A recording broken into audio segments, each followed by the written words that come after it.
శ్రీ గురుభ్యో నమ. శ్రీమాత్రే నమ. మా భక్తి టీవీని ప్రోత్సహిస్తున్నటువంటి మా ప్రేక్షకులందరికీ ధన్యవాదాలు తెలియజేస్తూ ఉన్నాము. ఈ వారం రాశి ఫలితాలు 9వ తేదీ నవంబర్ నుంచి 15వ తేదీ నవంబర్ వరకు గల కాలానికి గ్రహగతులు ఏ విధంగా ఉన్నాయి, గ్రహ దృష్టులు ఏ విధంగా ఉన్నాయి, గ్రహాల యూతులు ఏ విధంగా ఉన్నాయి చెప్పుకుంటూ వాటి యొక్క ఫలితాలను తెలియజెప్పుకుందాము. ముందుగా గ్రహస్థితులు. మిథున రాశిలో చంద్రుడు, కర్కాటక రాశిలో గురువుగారు ఉన్నారు, సింహరాశిలో కేతువు, ఇక తులారాశిలో శుక్ర రవి, కుజ బుధులు వృశ్చిక రాశిలో బుధుడు వక్రించి ఉన్నాడు. రాహు గారి యొక్క స్థితి సంచారము కుంభరాశిలో జరుగుతూ ఉండగా శని గారి యొక్క వక్రించిన స్థితి మీనరాశిలో ఉంటూ ఉంది. ఇక వారాంతంలోకి వెళ్ళేటప్పటికీ 15వ తేదీ నవంబర్ నాడు గ్రహస్థితులలో ఎటువంటి మార్పు లేదు. చంద్రుని యొక్క గమనము ప్రతి 2 రోజులకి మారుతూ ఉంటుంది కాబట్టి చంద్రుని యొక్క గమనము మటుకు మారి ఉన్నది కన్యా రాశిలోకి. అలాగే శని గారి యొక్క వక్రత పోయింది, ఆయన మళ్ళీ రుజుమార్గంలోకి దృష్టిని పెట్టారు. ఇవి గ్రహస్థితులు కాగా గురువు గారి యొక్క స్థితి ఉచ్చస్థానంలో ఉంటూ బుధ కుజుల మీద పంచమ దృష్టి పడుతోంది.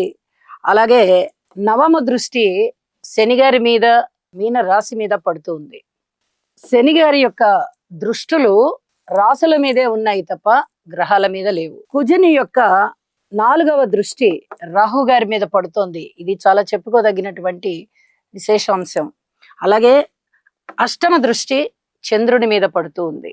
ఇవి గ్రహాల యొక్క దృష్టులు కాగా వీటి యొక్క ఫలితాలు గురువు గారికి సంబంధించి ఉచ్చ స్థానంలో ఉన్నారు, పంచమ దృష్టి చేత బుధ కుజులని చూస్తున్నారు అంటే చాలా అద్భుతమైనటువంటి తెలివితేటలు పెరుగుతాయి. ఏ ఏ రాసుల వారికి ఈ రకమైన ప్రయోజనం వస్తుంది అనేది రాసుల్లో తెలియచెప్పుకుందాము. అలాగే బుధ కుజుల యొక్క సమ్మేళనము ఎలక్ట్రికల్, ఎలక్ట్రానిక్స్, తర్వాత వ్యాపారము, భూములు, కొనుగోలు, అమ్మకాలు ఇలాంటివన్నీ కూడా చాలా చాలా బాగుంటాయి. రవి గారి యొక్క స్థితి నీచ పడుతూ నీచ భంగం అయి ఉన్న కారణం చేత ఇక్కడ అడ్మినిస్ట్రేషన్ కెపాసిటీ చాలా బాగుంటుంది. అలాగే గురువు గారి యొక్క దృష్టి నవమ దృష్టి శని గారి మీద పడుతూ ఉన్న కారణం చేత ఇక్కడ శని గారు ఇచ్చేటటువంటి చెడ్డ లక్షణాలు ఏవైతే ఉన్నాయో అవి తగ్గిపోతాయి. ఏ ఏ రాసుల వారికి అవి తగ్గుతాయి అనేది మనం మళ్ళీ రాసుల్లో తెలియచెప్పుకుందాము. ఇక వారాంతంలోకి వెళ్ళేటప్పటికి ఏ మార్పులు లేని కారణం చేత దృష్టికి సంబంధించి శని గారి యొక్క దృష్టి పూర్ణ దృష్టి చంద్రుడి మీద పడుతూ ఉన్న కారణం చేత ఒక విధమైనటువంటి మానసిక ఒత్తిడి పెరుగుతుంది. ఈ మానసిక ఒత్తిడి నుంచి జయించడానికి యోగా చెయ్యాలి. ఇది ప్రతివారు చేయవచ్చు, చెప్పదగినటువంటి సూచనగా తెలియజేస్తూ ఉన్నాను.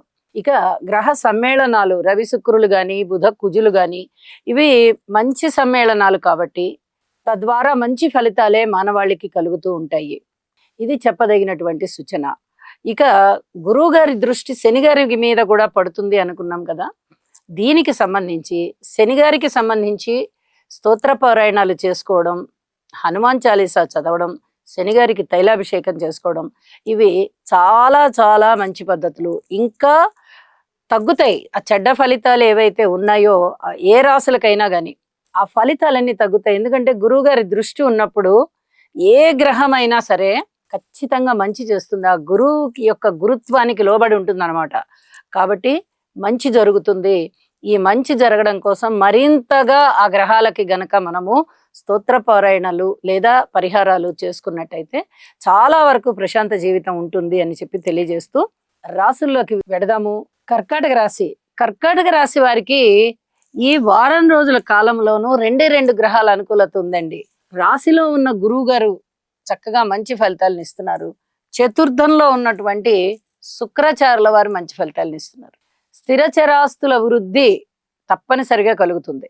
ఇది బాగా ఈ 2 గ్రహాలు బాగున్నాయి అంటే 2 గ్రహాలే కదండి అనుకునేవారు చాలా మంది ఉంటారు. మరి 2 గ్రహాలే అంటే సాధారణమైన ఫలితాలే, 7 గ్రహాల వ్యతిరేకత ఉంటుంది కాబట్టి. కానీ ఇక్కడ రాశిలో ఉన్నది గురువు గారు, ఇది చెప్పదగ్గ సూచన. ఎప్పుడైతే రాశిలో గురువు గారు ఉచ్చ పొంది ఉన్నారో రాశి పునీతం అయిపోతుంది. ఇది చాలా చెప్పదగినటువంటి సత్ఫలితాలను ఇచ్చేటటువంటి గ్రహస్థితి అన్నమాట. మిగతా గ్రహాలు ఏవి ఎలా ఉన్నా మీరు ఆలోచించక్కర్లా, కోణస్థానంలోనే ఉన్నారు. గురువు గారికి బుధ కుజులు కోణంలో ఉన్నారు, శని గారు కోణంలో ఉన్నారు. అంటే ఇక్కడ 4 గ్రహాల యొక్క ఉనికి చాలా బాగుందనే చెప్పాలి. గురువు గారి యొక్క దృష్టి పడుతూ ఉన్నటువంటి బుధ కుజులు గాని, శని గారు గాని చాలా బాగున్నారు. అలాగే కేంద్రంలో ఉన్నటువంటి శుక్ర రవులు కూడా గురువుగారి నుంచి కేంద్రంలో ఉన్నారు, ఇవి కూడా బాగున్నాయి. సాక్షాత్తు ఆ రాశి కర్కాటక రాశికి అంతగా ప్రయోజనం ఇవ్వకపోయినా గురువు దృష్టి వల్ల ప్రయోజనాలు వస్తున్నాయి ఇక్కడ.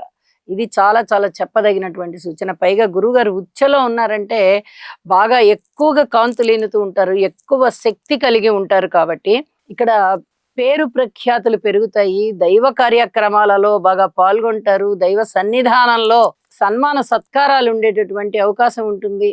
ఎక్కువగా దైవానికి లింకప్ అయిపోయి ఉంటుంది ఏ పని చేసినా. ఎందుకంటే 1 డిగ్రీలోనే ఉన్నారు వారు, ఇంకా 5 డిగ్రీల వరకు వెళ్ళాలి. 5 డిగ్రీల్లోకి వెళ్ళేటట్టుగా లేరు అక్కడ.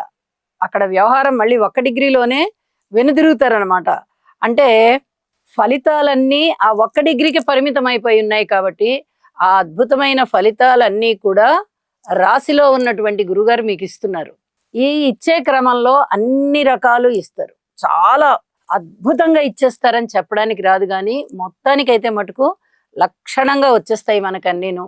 ధనం వస్తుంది, పేరు ప్రతిష్టలు వస్తాయి, అలాగే సన్మాన సత్కారాలు వస్తాయి, ఆదాయం పెరుగుతుంది, ఆస్తులు పెరుగుతాయి. ఎన్నో రకాలుగా సంతానం కలగాలి అనుకునే వారికి సంతానం కలుగుతుంది, వివాహం కావాలి అనుకునే వారికి వివాహం కుదురుతుంది, స్థిర చిరాస్తులు పెరగాలి అనుకునే వారికి స్థిర చిరాస్తులు పెరుగుతాయి. వారికి ఏది కావాలో, ఇంకొక ముఖ్య విషయం, ఎవరన్నా ఉన్నత విద్య చదవాలి అనుకుంటే ఉన్నత విద్యకి వెళ్ళిపోతారు. ప్రాథమిక విద్య చదువుతున్న విద్యార్థులు ఇందులో మాకు బాగుండాలి చదువుతున్న విద్యలో అనుకుంటే అది బాగుంటారు. అలాగే అన్ని రకాల ఉన్నతులు కలుగుతున్నాయి. కాబట్టి కర్కాటక రాశి గురించి ఇంతకన్నా ఎక్కువగా చెప్పనవసరం లేదు. అయితే మిగతా గ్రహాల అనుకూలత కోసం కూడా మీరు గ్రహాలకి స్తోత్ర పారాయణాలు చెయ్యండి, అనుకూల ఫలితాలు చాలా చాలా ఉంటాయని చెప్పి తెలియజేస్తున్నాను. వారాంతంలోకి వెళ్ళేటప్పటికీ చంద్రుని యొక్క గమనం 3వ స్థానంలోకి వచ్చి ఇంకా అద్భుతమైన ఫలితాలను ఇస్తోంది. అయితే శని గారి యొక్క దృష్టి పడుతోంది కాబట్టి కొంచెం మనోవేదన ఉంటుంది. ఇక్కడ గురువు గారి యొక్క దృష్టి శని గారి మీద ఉంది, శని గారి దృష్టి చంద్రుడి మీద ఉంది. అంటే పరస్పర విరుద్ధం అన్నమాట. గురువు నుంచి తృతీయంలో చంద్రుడు ఉన్నారు, చంద్రుడి నుంచి లాభంలో గురువు గారు ఉన్నారు. ఏ రకంగా చూసుకున్నా కూడా మీకు ఇక్కడ గురు చంద్ర శని గారుల ఫలితాలు కొంచెం మానసిక ప్రశాంతతనే ఇస్తున్నాయి. కాబట్టి అంతగా బాధపడిపోవద్దు అని చెప్పి తెలియజేస్తూ నవగ్రహ స్తోత్ర పారాయణాలు చెయ్యండి, మరింతగా మీకు అనుకూలమైన రోజులు ఉంటాయి అని చెప్పి తెలియజేస్తున్నాను. శుభం.